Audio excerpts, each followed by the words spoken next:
আমরা এমন এক যুগে বাস করছি যেখানে তথ্যের কোনো অভাব নেই, তবে অভাব হচ্ছে সঠিক তথ্যের। কল্পনা করুন আপনার কাছে কয়েক হাজার প্রাণীর স্লিপিং ডেটা রেকর্ড রয়েছে, কিন্তু আপনার সুপারভাইজার কিংবা বস জানতে চাইলো ওই সকল প্রাণীর নাম যারা 18 ঘন্টার বেশি ঘুমায়। এখন প্রশ্ন হচ্ছে, আপনি কি প্রতিটি প্রাণী আলাদা আলাদা করে খুঁজে বের করবেন? অবশ্যই না, কারণ আপনি একজন স্মার্ট অ্যানালিস্ট। আসসালামু আলাইকুম। আজকের লেসনে আমরা শিখব ডেটা অ্যানালিসিসের সবচেয়ে পাওয়ারফুল স্কিল, ডেটা ফিল্টারিং। আপনি যদি ডেটার নয়েজ কমিয়ে প্রয়োজনীয় তথ্য বা সিগন্যাল খুঁজে বের করতে না পারেন, তাহলে আপনার অ্যানালাইসিস কখনো নিখুঁত হবে না। তো আজকের এই প্রো টিপস ভিডিওতে আমি আপনাদের সাথে এমন 10টি টেকনিক শেয়ার করব যা আপনার প্রোগ্রামিং স্কিলকে অন্য লেভেলে নিয়ে যাবে। আমরা শিখব কিভাবে একাধিক শর্ত ব্যবহার করে ডেটা ফিল্টার করতে হয়, ম্যাসিভ ডেটা সেট থেকে কিছু নির্দিষ্ট ভ্যারিয়েবলকে কীভাবে আলাদা করতে হয়, এবং ফাইনালি কথা বলবো বিটুইন এবং নিয়ারের মতো কিছু অ্যাডভান্স ডেটা ফিল্টারিং ফাংশন নিয়ে। আপনি যদি ডেটা অ্যানালিটিক্স নিয়ে আগ্রহী হয়ে থাকেন এবং একেবারে বিগিনার হয়ে থাকেন, তাহলে এই ভিডিওগুলো আপনার জন্য পারফেক্ট গাইডলাইন হতে যাচ্ছে।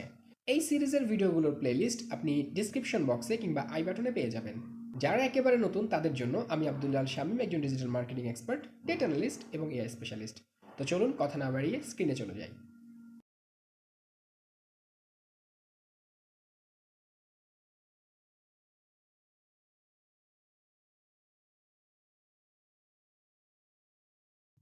অ্যাজ অলওয়েজ প্রথমে টাইডিভার্স প্যাকেজটি কল করে নেওয়া যাক। টাইডিভার্স হলো প্রিপ্রোগ্রাম করা অসংখ্য ফাংশন, আর্গুমেন্টস এবং ডেটাসেটের কালেকশন, যা আর এর ভোকাবুলারিকে এক্সপ্যান্ড করে। I'm not gonna get into it right now. Tidyverse package install এবং ব্যবহার পদ্ধতি সম্পর্কে বিস্তারিত জানতে এই ভিডিওটি দেখতে পারেন।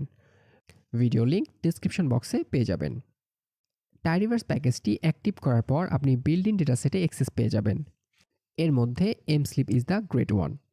ভিউ ফাংশনের ভেতর এমস্লিপ লিখে রান করলে ডেটাসেটটি ওপেন হবে। So let's have a look. Of course you got some columns called variable and rows called observations. তো প্রথম কলামটি হচ্ছে নেম ভ্যারিয়েবল। এখানে বিভিন্ন ম্যামালস নেম দেখতে পাচ্ছেন। এছাড়াও আরও রয়েছে sleep total and things like body weight, brain weight and list goes on. It's a great dataset to start with. আপনি প্রথমে পুরো ডেটাসেটটি ব্যবহার করতে পারবেন না, বরং এখান থেকে কয়েকটি ভ্যারিয়েবল সিলেক্ট করে সাবসেট তৈরি করে কিছু ক্রাইটেরিয়া সেট করার মাধ্যমে ধীরে ধীরে ডেটা অ্যানালিটিক্স আয়ত্ত করতে পারেন। এই ভিডিওতে আমি আপনাদের দেখাবো ফিল্টার ফাংশন ব্যবহার করার কিছু pro tips, so don't go way. I will just talk you through what on the screen at the moment. Right, আপনি প্রথমে একটি নিউ অবজেক্ট তৈরি করুন। ফর এক্সাম্পল, আমি নিউ অবজেক্টটির নাম দিচ্ছি স্লিপ। এই নিউ অবজেক্টটি বেসিক্যালি এমস্লিপ ডেটাসেট থেকে আমার প্রয়োজনীয় ভ্যারিয়েবলস নিয়ে তৈরি করা একটি কপি। রাইট, প্রথমে এমস্লিপ ইকুয়ালস টু স্লিপ, এরপর পাইপ অপারেটর। এবার সিলেক্ট ব্যবহার করে আপনার প্রয়োজনীয় ভ্যারিয়েবল সিলেক্ট করুন। ফর এক্সাম্পল, আপনি নেম এবং স্লিপ টোটাল ভ্যারিয়েবল সিলেক্ট করেছেন। And then another pipe operator. এবার এই ভিডিওর সবচেয়ে গুরুত্বপূর্ণ পার্ট, ফিল্টার ফাংশনের ব্যবহার। And this is what I'm talking about today. Now, filter ব্যবহার করে আপনি ওই সকল অবজারভেশনস ফিল্টার করবেন যেখানে ম্যামলসদের sleep total more than 18 hours. So filter function, open and close bracket, variable name sleep total greater than 18, and if you push command enter. এবার এনভায়রনমেন্টে থাকা অবজেক্টটি ওপেন করা যাক, and you have got only mammals where the sleep total is more than 18. Now, the second thing you can do with the filter function is filter ফাংশনের ভেতর থাকা কমান্ডটির আগে একটি এক্সক্লেমেশন মার্ক বসানো যাক। এই কমান্ডের আগে একটি এক্সক্লেমেশন মার্ক দ্বারা বোঝানো হচ্ছে আপনি কমান্ডে লেখা ক্রাইটেরিয়নটির বিপরীত রেজাল্ট চাচ্ছেন। So if I push command enter, অর্থাৎ যে সকল ম্যামলসদের sleep total less than 18 hours তাদের লিস্ট দেখতে পাচ্ছেন। অফকোর্স আপনি এক্ষেত্রে লেস দেন সাইন ব্যবহার করেও তাদের লিস্ট দেখতে পারেন। I am just showing you how it works. Now একের অধিক ক্রাইটেরিয়া ফিল্টার করার পদ্ধতি নিয়ে আলোচনা করা যাক। অনেক সময় আপনাকে একের অধিক ভ্যারিয়েবলস অথবা ফ্যাক্টরস লেভেলসকে এক্সট্র্যাক্ট করতে হতে পারে। তো এর জন্য প্রথমে এমস্লিপ, পাইপ অপারেটর, সিলেক্ট ফাংশন। এখানে আমরা প্রয়োজনীয় কিছু ভ্যারিয়েবল সিলেক্ট করব, যেমন নেম, অর্ডার, বডি ওয়েট এবং স্লিপ টোটাল। আবার পাইপ অপারেটর। এবার আমরা এখানে ফিল্টার ফাংশন ব্যবহার করব। নাও আপনি অর্ডার অবজারভেশন থেকে শুধুমাত্র প্রাইমেটস লেভেলটিকে এক্সট্র্যাক্ট করতে চাচ্ছেন। এর জন্য ফিল্টার ফাংশনের ভেতর order double equals two primates. আপনি এখানে ডাবল ইকুয়াল সাইন ব্যবহার করেছেন। নাও ডাবল ইকুয়াল সাইন এবং সিঙ্গেল ইকুয়াল সাইন সম্পর্কে একটু বলি। সিঙ্গেল ইকুয়াল সাইন সাধারণত ভ্যারিয়েবল বা ফাংশনের আর্গুমেন্টে ভ্যালু অ্যাসাইন করতে ব্যবহার করা হয়। For example x equals to 5। অন্যদিকে ডাবল ইকুয়াল সাইন দুটি ভ্যালু বা ভ্যারিয়েবল সমান কিনা তা কম্পেয়ার করতে ব্যবহার করা হয় এবং দুটি মানের মধ্যে ইকুয়ালিটি চেক করা হয়। For example x double equals two 5। এখানে এক্স 5-এর সমান কিনা তা যাচাই করা হচ্ছে। যদি সমান হয় তাহলে ট্রু রিটার্ন করবে, আর যদি সমান না হয় তাহলে ফলস রিটার্ন করবে। So that's why I use the double equal sign. এরপর কমা, মিনিং এবং আপনি কমার পরিবর্তে এন্ড সাইনও ব্যবহার করতে পারেন। এরপর বডি ওয়েট গ্রেটার দ্যান 20, অর্থাৎ যাদের বডি ওয়েট 20 কিলোগ্রামসের বেশি তাদেরকে এক্সট্রাক্ট করতে যাচ্ছেন। So let's have a look at what it looks like. Right, msleep ডেটাসেটে যে সকল ম্যামালস উভয় ক্রাইটেরিয়নকে মিট করেছে শুধুমাত্র তাদেরকেই এক্সট্র্যাক্ট করা হয়েছে। The fourth thing you can do with the filter function is আপনি রোস এক্সট্র্যাক্ট করতে এন্ডের পরিবর্তে অর আর্গুমেন্ট ব্যবহার করতে পারেন। ফর এক্সাম্পল এই উদাহরণটি লক্ষ্য করুন।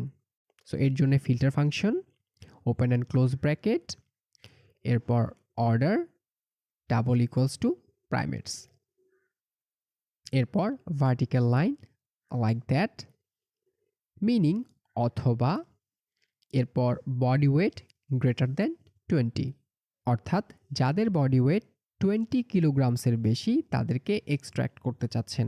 So let's have a look. Right, msleep ডেটাসেটে যে সকল ম্যামলস ন্যূনতম একটি ক্রাইটেরিয়নকে মিট করেছে তাদেরকেই এক্সট্র্যাক্ট করা হয়েছে। নাও আপনি অ্যান্ড অথবা অর অপারেটর মাল্টিপল টাইম ব্যবহার করে আর্গুমেন্ট তৈরি করতে পারেন। ফর এক্সাম্পল আপনি এখানে অর অপারেটরকে মাল্টিপল টাইম ব্যবহার করে 3টি ভ্যারিয়েবলকে ফিল্টার করেছেন। So filter, open and close bracket, name double equals to rabbit, then vertical line, এরপর একইভাবে টাইগার এবং horse. So let's push command enter, and of course as expected msleep ডেটাসেটে যে সকল ম্যামালস উপরে ন্যূনতম একটি ক্রাইটেরিয়নকে মিট করেছে শুধুমাত্র তাদেরকেই এক্সট্র্যাক্ট করা হয়েছে। And you have got a rabbit, tiger and horse right here. তো একাধিক ভ্যারিয়েবল বা ফ্যাক্টর লেভেলসকে ফিল্টার আউট করার আরেকটি জনপ্রিয় পদ্ধতি রয়েছে। তো এর জন্যে ফিল্টার ফাংশনের ভেতর ভ্যারিয়েবল নেম, এরপর পার্সেন্টেজ ইন পার্সেন্টেজ অর্থাৎ উইদিন, দ্যাট মিন্স এর মধ্যে, and this little c means concatenation or collection of factor levels. এর ভিতর ফ্যাক্টর লেভেলসগুলো আমরা বসিয়েছি। এবার এটাকে রান করা যাক, and of course you get the exact same thing. Next, filter ফাংশনের ভেতর বিটুইন আর্গুমেন্ট ব্যবহার। ফর এক্সাম্পল এমস্লিপ ডেটাসেটে যে সকল ম্যামালসদের স্লিপ টোটাল 10 থেকে 16 আওয়ার্স তাদেরকে এক্সট্রাক্ট করা যাক। সো ফিল্টার ফাংশনের ভেতর বিটুইন আর্গুমেন্ট, এরপর ভ্যারিয়েবল নেম অর্থাৎ স্লিপ টোটাল, এবার sleep total range, in this case 10 to 16. Let's push the control enter and see what that does. And of course as expected msleep dataset থেকে শুধুমাত্র তাদেরকে extract করা হয়েছে। Note that এখানে 10 এবং 16কে include করা হয়েছে। নাম্বার 8, ফিল্টার ফাংশনের ভেতর নিয়ার অর ক্লোজ টু আর্গুমেন্টের ব্যবহার। ফর এক্সাম্পল আপনি এমস্লিপ ডেটাসেটে যে সকল ম্যামালসদের sleep total close to 17 hours তাদেরকে এক্সট্রাক্ট করতে চাচ্ছেন। And the question is how close must it be? Well, for example it needs to be within 0.05. Control enter and there we go. Msleep dataset থেকে শুধুমাত্র তাদেরকে extract করা হয়েছে যাদের sleep total close to 17 hours within 0.5 parameters. এখানে লক্ষ্য করুন 17 hours থেকে 0.5 কম অথবা বেশি রেঞ্জের মধ্যে ডেটাসেটকে ফিল্টার করা হয়েছে। নাম্বার 9, আপনি শুধুমাত্র ওই সকল অবজারভেশনস এক্সট্রাক্ট করতে চাচ্ছেন যেখানে মিসিং ভ্যালুস রয়েছে। ইন দিস কেস আমরা সিলেক্ট ফাংশনের ভিতর নেম, কনজারভেশন এবং স্লিপ টোটাল ব্যবহার করছি। এবার ফিল্টার ফাংশনের ভিতর মিসিং ভ্যালুকে এক্সট্রাক্ট করতে is.na ফাংশনটি ব্যবহার করা হয়েছে এবং এর ভেতর যে ভ্যারিয়েবল থেকে মিসিং ভ্যালুকে এক্সট্রাক্ট করতে চাচ্ছি সেই ভ্যারিয়েবলটি ব্যবহার করা হয়েছে। এই ক্ষেত্রে কনজারভেশন। অ্যান্ড আপনি দেখতে পাচ্ছেন কমান্ডটি এমস্লিপ ডেটাসেটের কনজারভেশন ভ্যারিয়েবল থেকে যে সকল অবজারভেশনে মিসিং ভ্যালুস রয়েছে তাদের লিস্ট তৈরি করেছে। অ্যান্ড ফাইনালি ফিল্টার ফাংশনের ভেতরে থাকা কমান্ডটির আগে একটি এক্সক্লেমেশন মার্ক বসানো যাক। এই কমান্ডটির আগে একটি এক্সক্লেমেশন মার্ক দ্বারা বোঝানো হচ্ছে আপনি কমান্ডে লেখা ক্রাইটেরিয়নটির বিপরীত রেজাল্ট চাচ্ছেন। And if you push control enter, so কমান্ডটি এমস্লিপ ডেটাসেটের কনজারভেশন ভ্যারিয়েবল থেকে যে সকল অবজারভেশনে মিসিং ভ্যালু নেই তাদের লিস্ট তৈরি করেছে। And that's it. এই ছিল আজকের লেসন। গল্পের শুরুতে আমি বলেছিলাম অসংখ্য ডেটা থাকতে পারে, তবে প্রয়োজনীয় ডেটাগুলো খুঁজে বের করাই আসল ডেটা অ্যানালিস্টের কাজ। আমরা দেখলাম কিভাবে টাইডিভার্স প্যাকেজ ব্যবহার করে একটি অগোছালো ডেটাসেটকে আমাদের প্রয়োজন অনুযায়ী সাজিয়ে ফেললাম। মনে রাখবেন, একজন দক্ষ অ্যানালিস্টের পরিচয় তিনি কত বেশি ডেটা প্রসেস করতে পারেন তাতে নয়, বরং তিনি কত নিখুঁতভাবে সঠিক তথ্যটি খুঁজে বের করতে পারেন। তো আজকে আমরা ডেটা ফিল্টার করতে গিয়ে filter, percentage in percentage, is.n এর মতো যে ফাংশনগুলোর সাথে পরিচিত হলাম, এগুলোই হবে আপনার ফিউচার প্রজেক্টের আসল হাতিয়ার। এই লেসনে দেখানো সকল কোড এবং রিসোর্সগুলো আপনাদের প্র্যাকটিসের জন্য ভিডিও ডিসক্রিপশন বক্সে দিয়ে দিচ্ছি। কোনো এরর বা সমস্যা ফেস করলে আমাকে কমেন্টে জানান। ভিডিওটি ইনফরমেটিভ মনে হলে রিঅ্যাক্ট করুন এবং আপনার বন্ধু কিংবা কলিগদের সাথে শেয়ার করে দিন, কারণ পরবর্তী ভিডিওতে ডেটা অ্যানালাইসিসের অন্য একটি গুরুত্বপূর্ণ বিষয় নিয়ে আমরা আলোচনা করব। সেই পর্যন্ত ভালো থাকবেন, দেখা হচ্ছে নেক্সট ভিডিওতে। আল্লাহ হাফেজ।